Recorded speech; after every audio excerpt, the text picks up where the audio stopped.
Oh, you're still there. Thanks for waiting. So, last thing that we're going to do is go over damages, and this is actually the last part of the analysis. This part, by the time you get to it, you're probably not going to have a lot of time, so it's important to know the distinction between the types of damage calculations, so you can go very quickly to get the calculation and be able to explain it. Because even though the calculations can be very fast, there is a little bit of analysis that you can do to get extra points. Because there's points that are a part of it, but because you're usually so stricken for time, by the time you get here, you won't have as much time. So really focus on knowing the differences so you can go through them quickly. Now, for buyer remedies, you have a total of 4 that you can actually use to get money back if something happens with the breach of contract, or something happens with the seller for whatever reason. We talked about that in the last videos. So that's something to know, that there is remedies based on those things, and based on those remedies you can pursue damages. Now there's also seller damages as well. You have also 4 damages for sellers, but there's 2 main ones that you typically use. Now, the one thing to note with buyer damages is there's one extra aspect of it that is not applicable to sellers. It's only for buyers. And that's going to be for what is known as consequential damages. Consequential damages are only damages that can be recovered by the buyer in very limited circumstances. The seller could never recover them. And the reason why they're very limited and narrow is because they're typically associated with some type of personal injury or property damage. It's usually related to some sort of tort, so that's why it's pretty narrow and it's pretty specific. And the burden is actually on the buyer seeking the consequential damages to prove a few things. So consequential damages have to be proven with 3 things. The first one is there has to be a specific particular need or purpose that the buyer had for this item. Sound familiar? And that specific purpose or need is something that the seller did know or should have known of. And additionally, that the product that the seller gave to the buyer somehow caused personal injury or property damage that can be proven based on can be proven with reasonable certainty that there was approximate cause that can connect to the personal injury, property damage, and the product. So pretty much the gist of it is, does the buyer have a particular purpose for this item? Does the seller know or should have known? Did that item end up causing some type of harm, whether it be to a person or to property? And can that harm be proven by reasonable certainty? And that product that did cause that harm, can it be shown that it was the proximate cause of that harm? So the purpose of this is to make sure that the actual injury that occurred is closely linked and relatively linked to the actual injured person or injured item, because you don't want someone to be so far removed and say it's this thing's fault. For example, if a fire starts in a kitchen and the fire gets close to the living room, and in the living room there's a propane-based fireplace, and the fireplace explodes because the flames from the kitchen fire got too close and exploded. Is that enough to get consequential damages? Probably not, because the proximate cause is not linked closely enough to the actual item.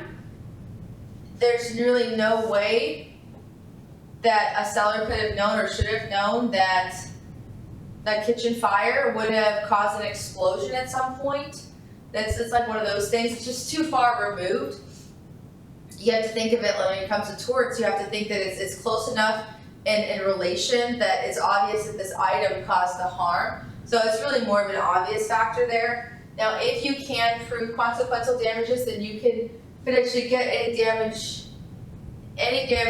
calculations from the, aftermath of that.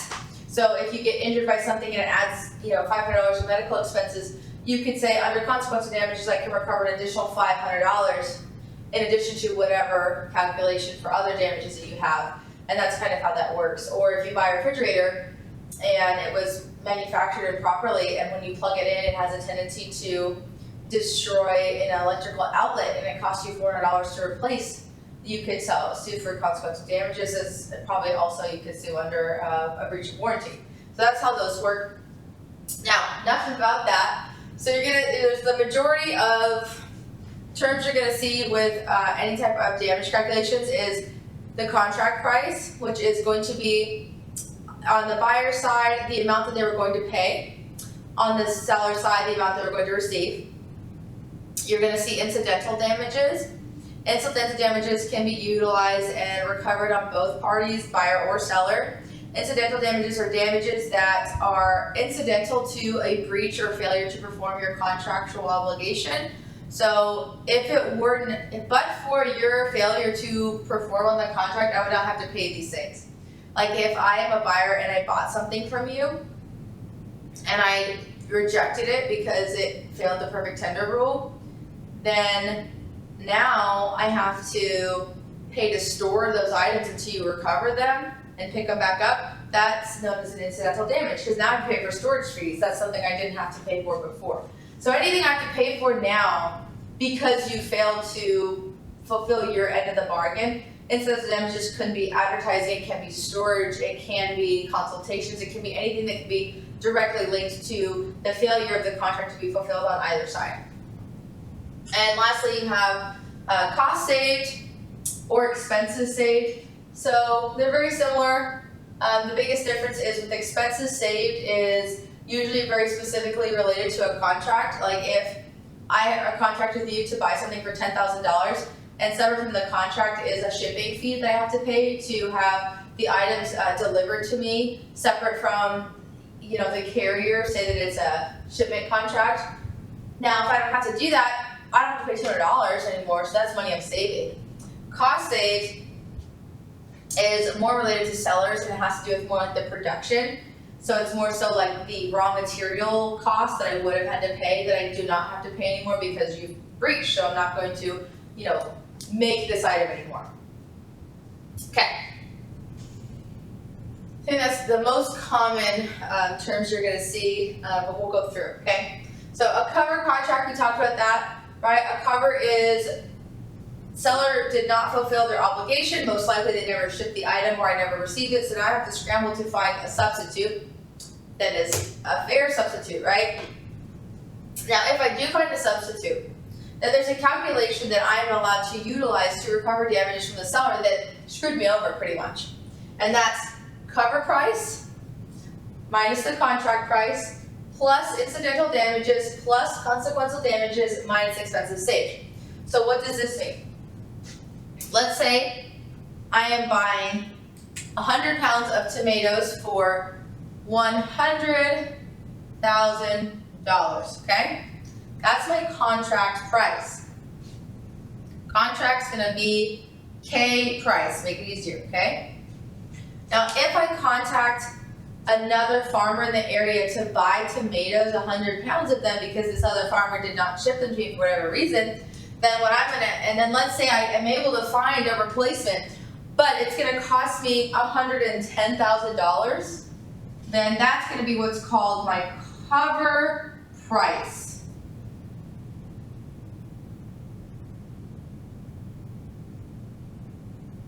So we have $110,000 cover price minus my $100,000 original contract price.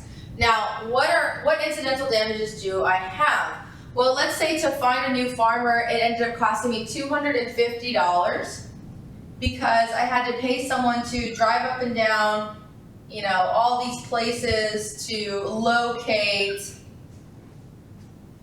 some more tomatoes. And so $250, we're gonna put ID for incidental damages. Consequential damages, there's no personal injury or personal harm or property harm I can specifically connect. Sometimes people try to argue, buyers specifically, that this impact affected their reputation with customers. That's really hard to prove. But if you have extra time on an essay and you can see that, argue it, see if you get points, right? So let's just say for this example, we have no consequential damages and expenses saved. Let's say they were going to transport everything for us and we had to do no extra shipping costs. So because they failed this contract, it didn't make a difference for us for expenses, that we didn't have any expenses saved. So if that's the case, our calculation goes 110,000 minus 100,000 plus 250. That makes it $10,250 that I will be able to recover in the court of law because this original contractor, this sub-supplier, failed to fulfill his obligation to the contract. So what a cover price really lets you do as a buyer is it lets you first mitigate your own risk and handle your business stuff first, and then go back and sue somebody for making you go out of your way and compensate you for that extra money you wouldn't have had to pay had they not failed to provide the obligation that they agree upon. And the reason why it's important is because it allows and encourages buyers to mitigate their own risk, but also they don't lose their recovery. And the reason why we're able to recover money if the contract ends up being more, a lot of times contracts are created in advance, and because they're created in advance, you have a tendency to save money, but if somebody bails on you last minute, it usually costs you a lot more money to fix it, right? And so that's what that policy really is supporting, okay? Now that's cover. Now what about market price? This one's a little different. So if you want to recover based on market price, not always, but a lot of times you don't actually make as much money on contract price because when you're covering, you're able to make up the difference, and you're pretty much put in the same position you would have put in had he not breached. With a market price, sometimes you're not put in the same position you would have been in, and you don't always make more money. It's not about making more money with damages, of course, you're just supposed to be made whole. But sometimes I would argue that market price doesn't always make you whole. And so what a market price is, and let's just say as a buyer, somebody's supposed to supply me with 100 pounds of tomatoes, and they don't. And I just sit on my heels and I don't bother covering. Am I allowed to do that? Am I required and obligated to mitigate my risk? No, not required. So I can still sue them on the failure to fulfill their obligation. But the only problem is, this is a practical problem, has nothing to do with the equation. The practical problem is, why would you as a business owner not want to mitigate risks? Don't know. Right, so let's just say we're doing market price, okay? If we're doing market price, how that's calculated is we take what is known as the market price of, we take the market price of the contract value at the time and place of tender. Now what does that mean? That means, had this contract been performed, the date it was supposed to be performed and the time it was supposed to be performed and the location when it was going to be performed, the day it was going to be delivered, at that time, what was the value of the contract? So it kind of means if you're just taking what, it's kind of hard to explain, you're just taking what the fair market value is of that contract, pretty much. So let's just say buying 100 pounds of tomatoes, say the fair market value is $90,000. That's the fair market value. So let's just put market price is $90,000 at the time and place of tender, okay? Now, originally, we said the contract was $100,000. So market price calculation says the market price minus the contract price, so that would be the original contract price. Then you are going to subtract expenses saved, and let's say that that's nothing, and expenses saved, we're going to put ES, and then you're going to add incidental and consequential damages. So it's hard to argue consequential damages here because you didn't mitigate, but you could potentially argue incidental damages, and the easiest way to say that is market price has a tendency to be used when somebody does give you the product that you ordered but they messed up and for whatever reason you can't use it. So let's just say I own a hair studio and I ordered a special shampoo specific for people with very thin hair. And I ordered 200 bottles of this because I had a huge wedding party coming in and a huge event, and I was going to use up pretty much all those bottles that weekend. Now let's say they ship it, it arrives, and I reject those shampoo bottles they bring me because they are dog shampoo. Can't use it, right? And instead of mitigating, I just sue for the market price. But I have to store all these bottles of dog shampoo until they pick it up. Now I have to pay storage fee of $200 a month until they pick it up. So my incidental damages would be $200.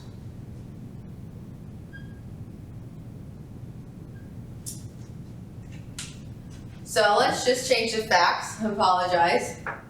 So instead of buying 100 pounds of tomatoes, we bought 100 pounds of shampoo, 200 pounds of shampoo for very thin hair for a very special event. And it cost me $100,000 to buy this very special shampoo. I didn't save any money because I didn't have to pay any additional cost to deliver it, but they sent me the wrong item, I rejected it, and now I have to put it in storage to make sure that I'm taking care of it in a reasonable way until they come get it, which cost me $200 in incidental damages. There's no consequential damages here because there is really no property damage or personal injury. So all we have to do is now we have to subtract it, so that would make it, oops.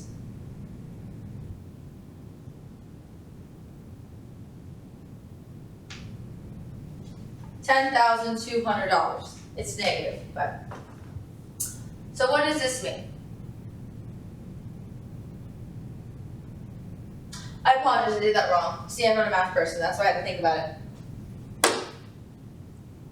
It would be $9,800. So you would be able to recover $9,800 because you could subtract incidental damages, but you have to subtract the market price. And so the risk with the market price analysis is that the value of the fair market the day that you would have received the product is not always the amount you paid, because sometimes there's other things included. Sometimes it's more, but a lot of times it's not. And so you still get recovery here, but it's really not going to usually be all that great. So a lot of times it's better to cover, but I mean, that's how that works. Typically market price is used when, somebody is ordering something and they don't really care as much to go out of their way to cover it because it may not affect their business, but they still want to get the money back from the breach, and they especially want to do so if they have to now store this item until you come and get it. So that's kind of where that comes from. Now, you have two other damages, and they're very specific. One of them is called direct damage, and that is what is used when a buyer accepts goods, even if they're non-conforming goods.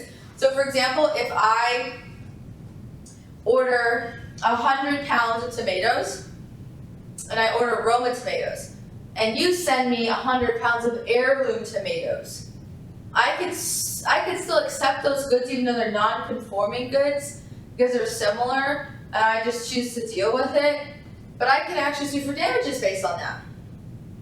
So, for example, and that's always going to be the direct damage, which direct damage is kind of hard to calculate. So you typically wouldn't see it on a final, but what it is you're trying to figure out what the damage is to you for a good that's non-conforming. It's not what you ordered. So let's just say Roma tomatoes sell for more per pound than heirloom tomatoes. And let's say it sells for $1 less a pound than heirloom tomatoes, and I ordered 100 pounds. So that means I'm losing 100 pounds, or I'm losing $100 versus of the 100 pounds that I ordered. So the direct damage is I'm going to make $100 less than I would have made had I had the Roma tomatoes, because even though I kept them and didn't reject them, I don't make as much money. So I can actually recover based on potentially like a loss of money because I accepted these goods anyway. Now additionally, you have to add to that incidental damages. And a good example of incidental damages for this would be, heirloom tomatoes are bigger. So what if I had to build an extra platform to hold these tomatoes, and it cost me, $50? That's an incidental damage because that's an expense I would not have had to pay had you given me the stuff that I ordered. Then you also have consequential damages. And so consequential damages can get kind of interesting.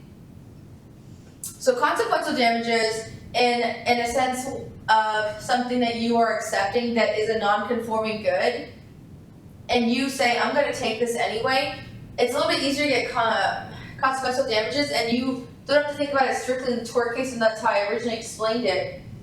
But a good example of consequential damages in this example is consequential damages could be, hurt reputation or a loss of sale for a customer. And what do I mean by that is, say that you had these Roma tomatoes because there was a tomato festival happening. And the festival is for specifically Roma tomatoes, not for these types of tomatoes. And you told the seller that you wanted these tomatoes because of this Roma festival. So you as a buyer had a particular purpose, a particular need for these Roma tomatoes, and the seller knew of this particular need and knew of this particular purpose, and by not providing you what you needed, there is a level of personal injury that you can, equate to your business. And that personal injury to your business is going to be reputation, which is kind of hard to, put a value on. But let's say you reduce the amount of customers that came into your store by 20%. And you can prove that because somebody, based on word of mouth, told everybody, and you can prove that word of mouth got around that impacted your sales that weekend with reasonable certainty, because you're able to collect a lot of people who come and testify in court to prove that the reason they didn't shop at your store that weekend, even though you see them every Roma festival every year and have for 15 years, and you're like, why didn't I see you? And they could say, oh, because I knew you didn't have the tomatoes I wanted. If you can do that, and you can show proximate cause, which you should be able to, because the reason that they didn't go to your store was specifically because the seller failed to give you the right product, you can recover consequential damages in that situation. Now, what's a good way of calculating this is you can say, well, they didn't come to my grocery store for their grocery needs for 2 days. And I compared it with previous years when I have 20% less in profits. And let's say 20% less in profits equates to, $300. And I can prove that with reasonable certainty there's approximate cost. It's a little nuanced, right? It's a little separate, it feels, but you can easily argue that that's a consequential damage. It's sometimes hard to get personal injury connected to a business or connected to certain things like reputation, but if you can make a strong argument for it, you definitely can, especially if there's knowledge, right? So in this case, direct damage calculation would bring our total recovery to $450. So you can recover direct damages even if you accept non-conforming goods because of other impacts it can have. Now, there's one more buyer remedy.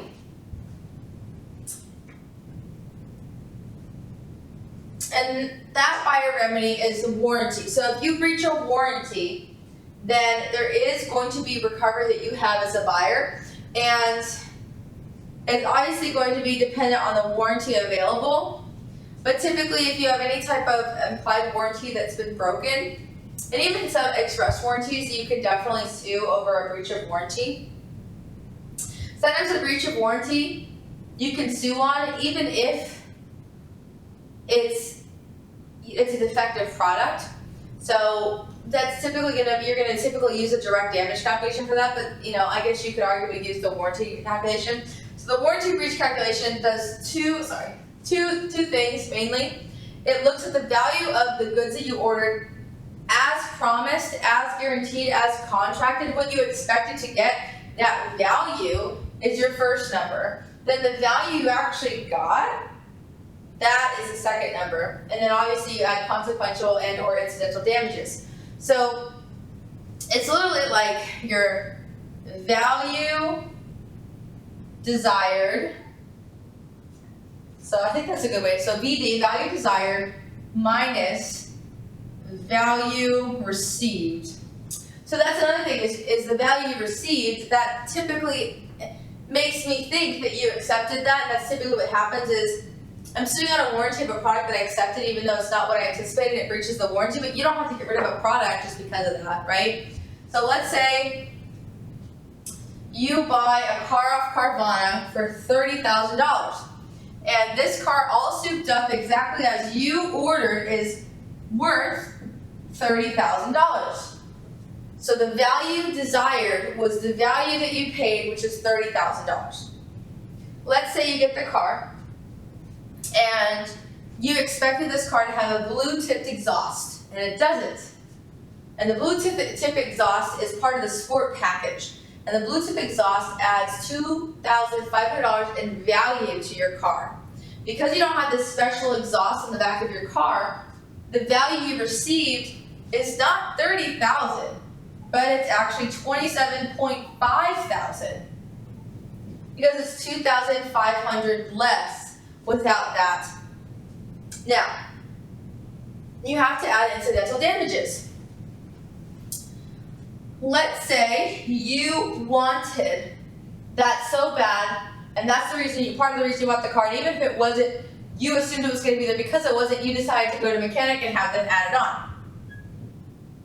Let's say the mechanic adds on a blue-tip exhaust for you and it costs $5,000. Now, is there any consequential damages? Let's say you didn't tell the seller you're only buying it for the blue-tip exhaust. Even if you do tell the seller you're buying it only for the blue-tip exhaust, there's really not much harm caused except your feelings are hurt, maybe you're annoyed. Feelings aren't really something we can put a value or a price on most of the time. And if you already paid to fix it, there's not much you could do. So I'm going to say in this example, there's probably not much consequential damages, which leaves us with this. So what we're going to do is obviously we can say that there's a difference of value here of $2,500. And then we're going to add that to the $5,000. So it's very sad, but Carvana's going to have to pay me $7,500 because of a breach of warranty, because I ordered a car with a blue-tip exhaust based on a sports package. And you're like, is that an express warranty? If it said this car comes with a blue-tip exhaust, it could be an express warranty. If the implied warranty of merchantability is there, it might be a little harder to sue under it because you might say, oh, well, a car you assume to drive is a drive, blah, blah, blah. However, if it's a car specifically sold with a sports package, you could easily argue merchantability because, yes, the ordinary purpose of a car is to drive, but the ordinary purpose of a car with a sports package is to have X, Y, and Z. And I can even probably see you arguing for fitness for a particular purpose if you told them that you really wanted that, right? You really wanted a car with a blue-tip exhaust, so it just depends on facts. But at the end of the day, is you're pretty much paying for the value the item was when you got it, not what the value of the item should have been or the value of the item that it was when you bought it. It's what the value was when you received it, and then incidental damages to fix it, to get it up to snuff, to store it while you're waiting for a replacement. Because sometimes people would say, I'm not dealing with this, send me what I wanted. And they'll say, we'll send you a new car in a week, but can you store the other car? And you do store the other car and it costs you $1,000. That could be what your incidental damages is, and maybe you only have $1,000 of incidental damages for storage fees. It just depends. But that's how it works. Isn't that fun? So, those are all of the potential damage calculations for buyers. Now, we're going to look at the calculations for sellers. Now, we talked about resale a lot because that's probably one of the most common ways that a seller can get their money back, but let's do a calculation for it. So resale, you're going to take a contract price of what the buyer was supposed to pay you. So remember, resale is, as a seller, the buyer did not fulfill his obligation. Maybe he didn't pay for it. Maybe he returned it. I don't know. But now I'm stuck with these items. So to get a damage calculation for a seller in a court, we're going to say, okay, what is the contract price that was paid or that was supposed to be paid? We're going to put that here. Say that the seller was selling 100,000 tons of tomatoes, which was $10,000. Contract price that we expected them to pay. Well, we go and we resell this, okay? We resell the tomatoes, and we try and, we acted with commercial reasonableness, and, we tried to fetch a good price, and we were able to fetch a price of $9,000. So the resale price was $9,000. So that's what we were able to get. Now, in addition to that, we have to look at, okay, is there any incidental damages? And let's say, yes, because I had to go to a public auction, I had to ensure there was notice given to the public as well as the buyer, and I had to make sure that I had a notary there and an accountant to double check the account, and I had to rent a room out, and I had to make phone calls and put advertisements in the newspaper. All that cost me $1,500. So I did have incidental damages. So a good way of thinking about incidental damages is costs that I incurred because you sucked. And it's what it cost me to fix your failure. And that's kind of strong, but it might stick to you. Now, the last one is expenses saved. It's very common for a seller in a damage calculation to actually have saved money. So let's say that the seller was going to have to deliver this, and it would have cost him $500 had he delivered the tomatoes. Okay, so this is what a resale damage calculation would look like. So if the original contract price was $10,000, they resold it for $9,000. They cost them $1,500 to resell it, but they did save $500 in shipping costs.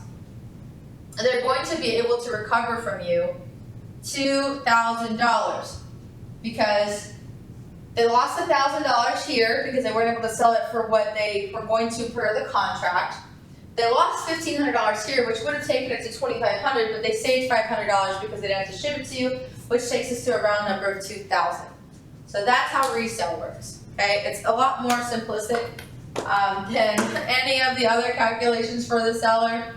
So it's nice to start off easy.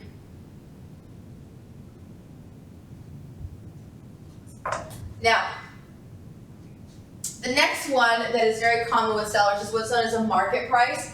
Now, market price is very similar to what is done for the buyer. I think the only difference is there's no consequential damages. So market price is usually if the seller were to sell to somebody else when they were supposed to sell to you, what is the value of that potential transaction? Like, what would it have been? So in that case, we take contract original price. Let's say our original contract price is $10,000 for the purchase of Zippy shoes, and these shoes allow you to fly. It's really cool, because you're a great engineer and you're an amazing seller, and that's what you came up with. So these Zippy shoes are going to cost you $10,000. That was your original contract price. Now, at the time and place of when you were originally supposed to tender this product to the buyer, the market price, say, is actually $5,000.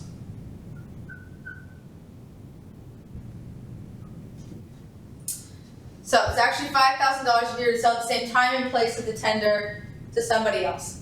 Now we're going to add incidental damages. Let's say you don't really have as many incidental damages with the market price because you're the seller.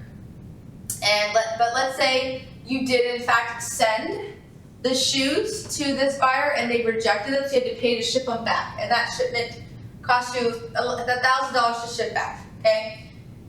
Now you're going to minus any type of expenses saved. Let's say that you saved no expenses at all because this person actually did get the product and they were rejected. They're probably wondering, how come the seller is able to recover on things that are rejected from the buyer? This would only be if they were wrongfully rejected, right? Or if the buyer anticipatorily repudiates. If that was the case, then we probably wouldn't have incidental damages, right? So typically, be very careful when you're trying to figure this out based on the facts, okay? Let's say based on these facts, they sent them the product and the buyer rejected them wrongfully, and we had to repay to ship them back.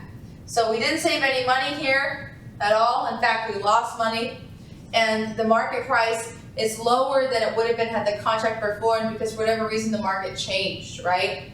Sometimes what happens is buyers and sellers will cancel contracts to save themselves money because of the economy change, and that's really unfair to the other side. So in this instance, this buyer would owe me, the seller, $6,000 because the market price is lower than the contract price, and it would just be very unfair. In addition to that, I had to pay extra shipping to bring it back because you didn't want it, and it was not for a good reason and had nothing to do with me. Therefore, I can get that money back. Now, you're probably wondering, well, what if the market price is higher than the contract price? If the market price is higher than the contract price and you didn't incur a lot of incidental damages and you're actually benefiting from this failure of the transaction, then you are not allowed to sue for damages. Hopefully that's common sense. You only are able to sue when you're made less than you should have been. It's if you get the sour end of the deal, can you get money back, okay? Now we have lost profits. It's very complicated, so I'm going to skip it and do contract price recovery first. So contract price recovery is the most simple calculation actually when it comes to remedies. So when it comes to the damage a seller has, the easiest and cleanest one is contract price remedy and contract price damages. And all that is the buyer received the item. They accepted the item, and even if they didn't officially accept, they have the item and they never paid for it. So you're able to sue them for the original contract price. So if I have a contract for $10,000 and I, the seller, fulfill my end and you have not, buyer, I can sue you for $10,000. It's that easy. So it's probably not going to be on test. Now, lost profits is very convoluted. There's actually rules, okay? So I'm going to write the equation first. So you have contract price minus cost saved minus payment slash resale plus cost incurred plus ID sensitive damages. So a lost profit seller has to prove 3 things before they can actually sue under a damage claim for lost profits. But the gist of it is, a seller has a bunch of items that they want to sell, and they're a high volume seller.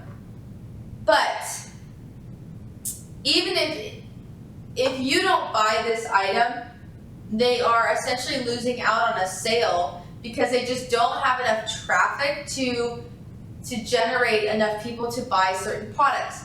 So for example, if I'm selling boats and I have 5 boats in stock at, most of the time, but you come and you want a different type of boat, or even if it's very similar, yeah, I sell boats, but I only sell a certain amount a year. If I buy another boat because you come in and start a contract with me and I sell you one of my boats and I replace that boat and then you change your mind, now I have 6 boats and I usually sell 5 in a given year.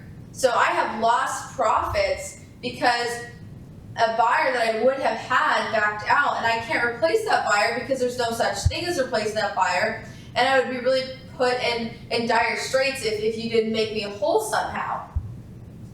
So what you have to prove as a seller that wants to get lost profits is you have to prove, 1, that you had a capacity to make 2 sales, which means I had 5 boats at the time.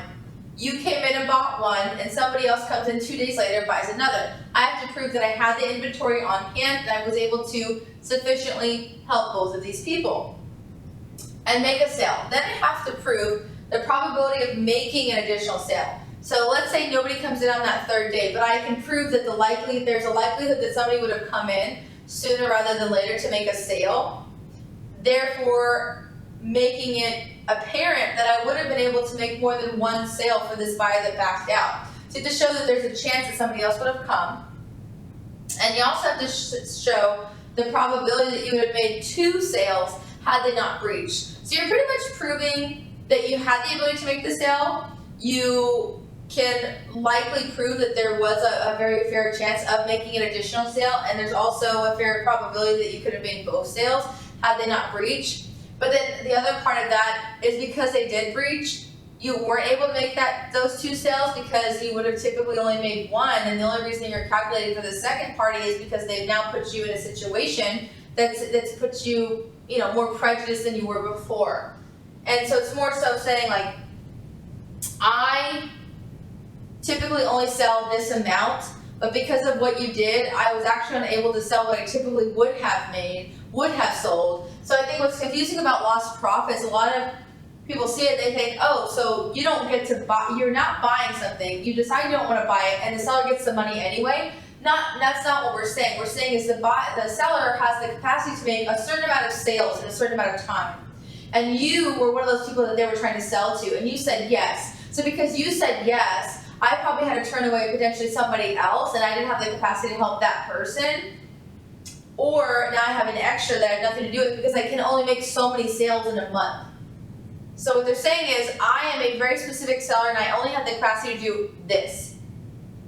Because of you, now I wasn't able to work towards my maximum capacity, and or now I have more than I'm capable of doing, and now I'm not in a good situation. Now I'm not in a good place. Now I actually lost money because of you. Hopefully that makes sense. Let's say another example. Say that I make handmade hats, and they take me 6 months. I'm only able to make 2 a year. And I custom make all of them. So I only take on 2 clients every year. 3 months after contracting with you, you cancel the contract. So those first 6 months, I've lost the ability to make money. And had you not breached, had you not done what you had done, I would have been able to contract with somebody else, which I can prove because I've been in business for 10 years, and you can see that I always have a customer every 6 months. See? Right? Now, with that said, you have to, the contract price is a little nuanced, okay? The contract price with lost profits is not simply the contract price. It's the contract price minus their cost of production. Because we don't want to make it completely unfair, right? And that kind of adds a little bit of fairness. And so what that is saying is, if I make hats and the materials cost me $500 and the original contract price was $2,000, we're not going to put in the calculation $2,000. We're going to put $1,500 because we need to subtract. We need to subtract the cost saved from, we need to subtract the cost of the materials that we would have purchased in order to produce this item for the contract, okay? So contract price minus my raw materials, pretty much. That's what that is, okay? Now the next one is cost saved. And you're like, isn't that the same thing as the raw materials? No. Let's say I am such an amazing hat maker and I employ 3 people per diem for producing this hat, because it takes 3 people to make a hat. Now, I had this contract be canceled, so I no longer need to hire these people per diem. So that's going to save me $500 in labor for these 3 additional people. So I'm saving $500 in labor, right? Because now I don't have to produce this item. I don't have to go to the manufacturing plant and make this item. Whatever my actual thing is, it could be I'm making it, somebody else, whatever. You just saved money. Now, you're also subtracting resale and payment. So let's say that you put a deposit down of $250 and it's non-refundable. I have to subtract that, obviously, from this calculation because that's kind of unfair. But let's say that you finish the project anyway because you're still too far gone in making this hat. You finished it, you were able to resell it. If you did resell it, you have to subtract the amount that you made on it. If somebody put a deposit on it that was the original buyer, or they made one first payment on it, whatever amount of money they paid towards this contract, you have to subtract. If you resold, you have to subtract the proceeds you made. Let's say in this instance, the buyer paid a $500 deposit, and I resold the hat for $100. Okay?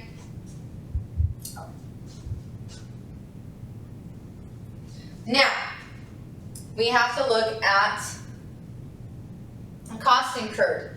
And so this is besides the raw materials I would have spent that I don't have to spend anymore, right? Because they're I don't have to spend the raw materials because they stopped, right?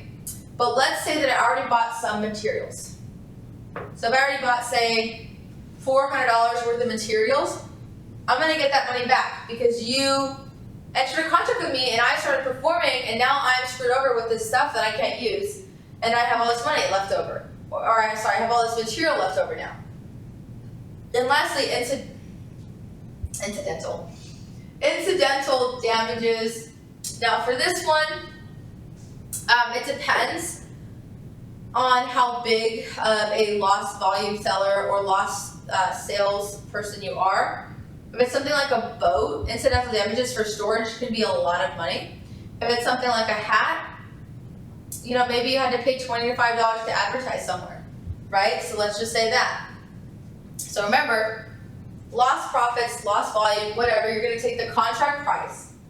You're gonna subtract it from the material that you would have bought but didn't have to buy, right? So technically the contract profit is what you're actually putting here, not the contract price. You're gonna subtract it by any of the saved costs, which could be like labor or access to a factory, whatever you would have needed to, make this sale, fulfill this contract, would go there.